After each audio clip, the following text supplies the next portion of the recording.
Hi friends, எல்லோரும் எப்படி இருக்கீங்க? நல்லா இருக்கீங்களா? நல்லா இருக்கீங்கன்னு நினைக்கிறேன், நம்புகிறேன். இது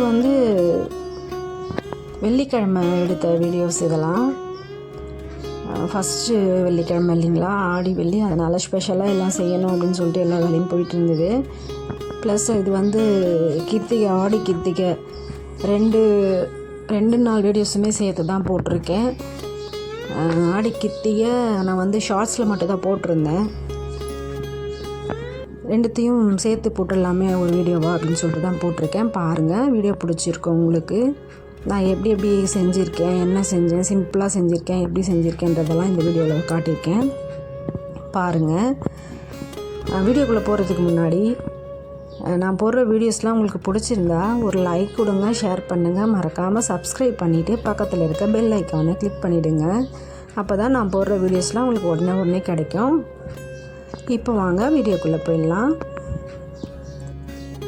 இது அன்றைக்கி வெள்ளிக்கிழமை காலையிலே கிச்சன் க்ளீனிங் எல்லாமே முந்தின நாளே முடிச்சாச்சு நமக்கு. அதுலேயும் ஆர்வக்கோளாறில் நான் திங்கக்கிழமையே முடிச்சிட்டேன்.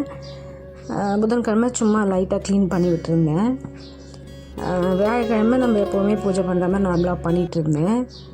வெள்ளிக்கிழமை கிச்சன் க்ளீனிங் அண்டு வாசலில் மஞ்சள் குங்குமம் போடுற வேலை, வேப்பிலை கட்டுற வேலை, அந்த மாதிரி முக்கியமாக அன்னைக்கு செய்கிற வேலையெல்லாம் மட்டும் அன்னைக்கு செஞ்சுட்டேன். காலையில் எழுந்திரிச்சு வாசலை தொடச்சி விட்டுட்டு, ஏன்னா மாக்கோலம் போடுவோம் இல்லையா, அதனால் தொடச்சி மட்டும்தான் விடுவேன். முந்தின நாளே வியாழக்கிழமை கழுவி விட்டுட்டேன். அதனால் தொடச்சி விட்டுட்டு வாசலில் மங்களகரமாக இருக்கணும்ன்ட்டு மஞ்சள் குங்குமம் எல்லாம் வச்சு அன்றைக்கி ரொம்ப நாள் கழித்து எங்களோட வாசல் அவ்வளோ ஒரு மங்களகரமாக இருந்தது. மஞ்சள் குங்குமம்லாம் வச்ச பிறகு வாசல் எப்படி இருக்குன்னு பாருங்கள். பிடிச்சிருந்தா அது எப்படி இருக்குதுன்னு சொல்லிட்டு கமெண்டில் சொல்லுங்கள்.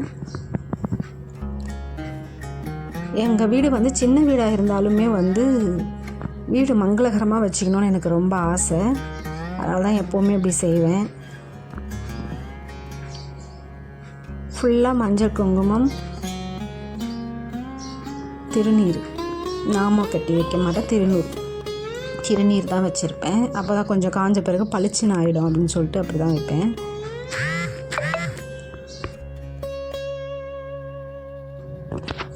இதில் சில பேர் சொல்லுவாங்க, உனக்கு எதுக்கு இந்த தேவையில்லாத வேலையெல்லாம், நீ டைலர் வேலை பார்த்துட்ருக்கே, நமக்கு எவ்வளோ சீக்கிரம் முடியணுமோ அந்த வேலையை முடிச்சுட்டு நீ வேலையை பார்க்க வேண்டியதானே அப்படின்னு சொல்லுவாங்க. எனக்கு எப்போவுமே வீடு இந்த மாதிரி மங்களகரமாக வச்சுக்கிறது ரொம்ப பிடிக்கும். அதனால தான் நான் இந்த மாதிரிலாம் செய்வேன். மற்றவங்க சொல்கிறதெல்லாம் நான் கண்டுக்கவே மாட்டேன். ஏன்னா எனக்கு என்ன பிடிக்குமோ அதை தான் செய்வேன். எனக்கு எதில் இன்ட்ரெஸ்ட்டோ அதை தான் செய்வேன். அதுக்காக நான் டைலரிங் ஒர்க்கை விட்டுடவும் இல்லை, அதை நான் செய்யாமலும் இல்லை. அதே மாதிரி தான் செய்கிறேன் நான். அதனால் மற்றவங்க சொல்கிறதெல்லாம் கேர் பண்ணிக்காதீங்க. நான் அப்படி தான் செய்வேன். ஏன்னா நம்ம அதெல்லாம் காதில் வாங்கினோம்னா நமக்கு இரிட்டேட்டாக இருக்க மாதிரி இருக்கும். நமக்கு எது பிடிச்சிருக்குதோ அதை செய்ய முடியாமல் போயிடும். இதில் எத்தனை பேர் எங்கள் வீட்டு வாசலை பார்த்துட்டு, பரவாயில்ல இவ்வளோ வேலை செஞ்சுக்கிட்டு இதையுமே செய்கிறியா அப்படின்னு சொல்லுவாங்க. அந்த மாதிரி நம்ம வீடு எப்போவுமே நான் பக்தியாக தான் செய்யணும்னு இல்லை. பக்தியாக நம்ம சாமி கும்பிட்றோம் அப்படின்றதுக்காகலாம் நான் இதெல்லாம் செய்ய மாட்டேன். எனக்கு இப்படி வச்சுக்கிறது பிடிக்கும். வீடு இப்படி வச்சுக்கிறது ரொம்ப பிடிக்கும். அதனால் நான் இதெல்லாம் செய்வேன்.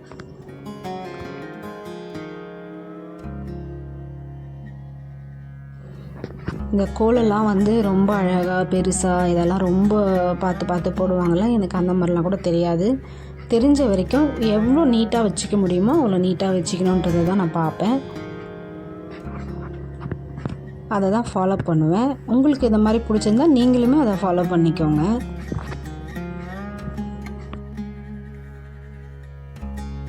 உங்களுக்கு எதை மாதிரி வீட்டை இந்த மாதிரி இப்படி வச்சுக்கணும் அப்படி வச்சுக்கணுன்ற ஆசையெல்லாம் இருக்கும்ல, அதெல்லாம் உங்களுக்கு எப்படி நீங்கள் அதெல்லாம் வச்சுப்பீங்கன்ட்டு கமெண்டில் சொல்லுங்கள், நான் பார்க்குறேன்.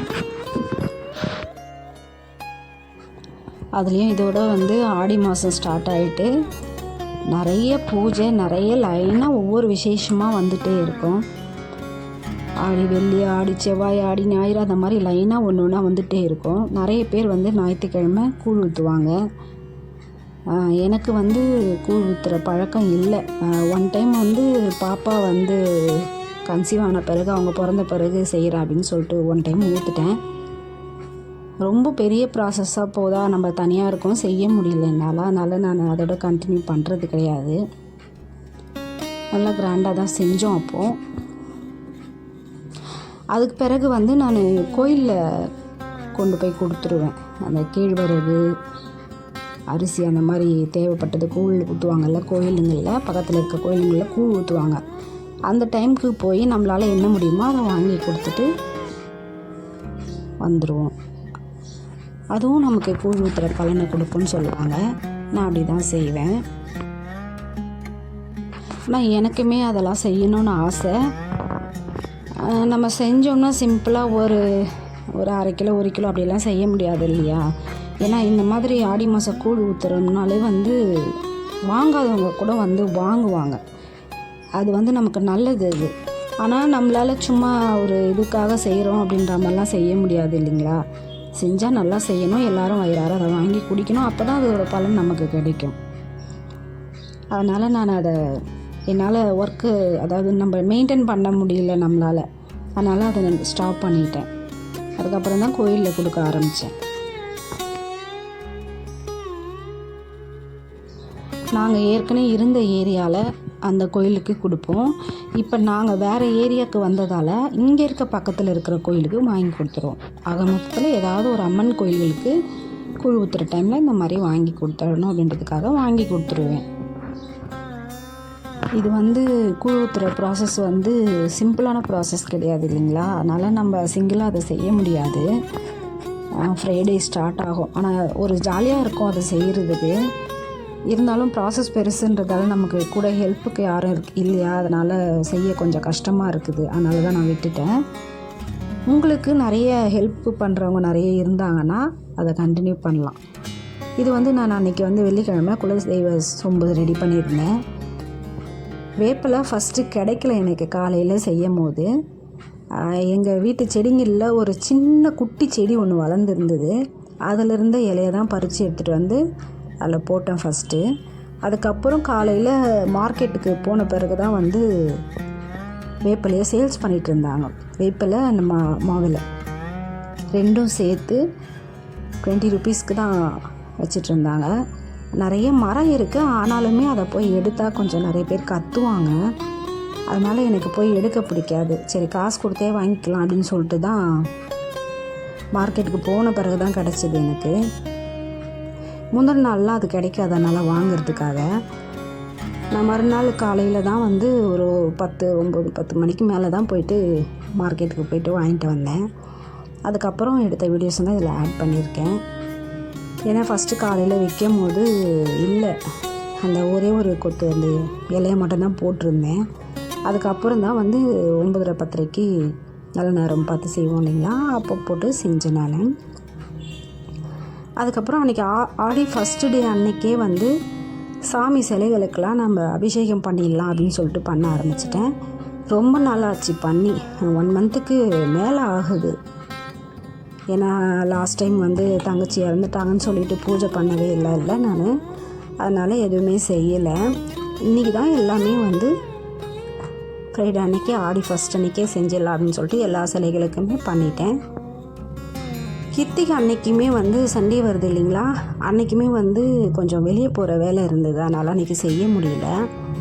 சரி செகண்டு கிருத்திகை வருது இல்லைங்களா, இன்னொரு நாள், அப்போ செஞ்சுக்கலாம் அப்படின்னு சொல்லிட்டு அன்றைக்கி சிம்பிளாக வெறும் பூஜை மட்டும் பண்ணிவிட்டு வெளியே கிளம்பிட்டோம்.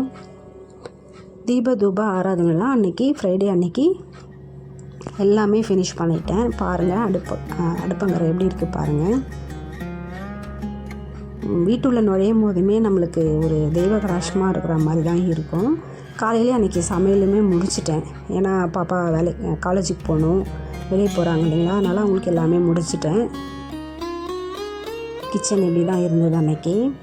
அதுக்கப்புறம் தான் எனக்கு வேப்பிலை கிடச்சிதுன்னு சொல்லிவிட்டு வாங்கிட்டு வந்து வேப்பிலையை வச்சு வாசலில் கட்டின பிறகு தான் வாசல் எப்படி மங்களகரமாக இருக்குது பாருங்களேன். பார்க்கவே அழகாக இருக்குது. எனக்கு அன்றைக்கெல்லாம் ரொம்ப ஒரு மாதிரி இருந்தது. பாப்பா காலேஜ் போயிட்டு வரும்போதுமே வந்து அம்மா வீடே ஒரு மாதிரி மங்களகரமாக இருக்குதும்மா, கிச்சன்லாம் பார்த்துட்டு அந்த அம்மா சொல்லிகிட்டு இருந்தாங்க. வரவங்கெல்லாம் பார்க்கவே ஒரு நல்ல ஒரு கண்ணுக்கு குளிர்ச்சியாக இருக்குது அப்படின்னு சொல்லிட்டு கஸ்டமர் வர ஆரம்பிச்சிட்டாங்கல்ல, அதனால் பார்த்துட்டு சொன்னாங்க.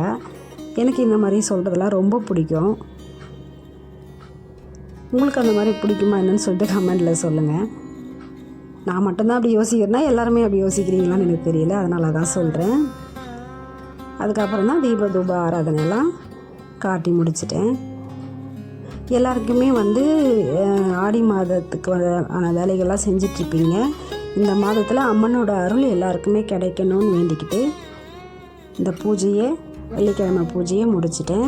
அதுக்கப்புறம் ஞாயிற்றுக்கிழமை கிருத்திகைக்கு சிம்பிளாக வெறும் தீபதூப ஆராதனை மட்டும் காட்டி முடிச்சிட்டேன். அன்றைக்கி அபிஷேகம்லாம் எதுவும் செய்யலை. அடுத்த கிருத்திகைக்கு செஞ்சுக்கலான்னு முடிச்சிட்டேன். இதோட இந்த வீடியோவை முடிச்சிக்கிறேன். என்னோடய வீடியோஸ்லாம் பிடிச்சிருந்தா ஒரு லைக் கொடுங்க, ஷேர் பண்ணுங்கள், மறக்காமல் சப்ஸ்கிரைப் பண்ணிவிட்டு பக்கத்தில் இருக்க பெல் ஐக்கானை கிளிக் பண்ணிவிடுங்க. அடுத்த வீடியோவில் பார்ப்போம். பாய்.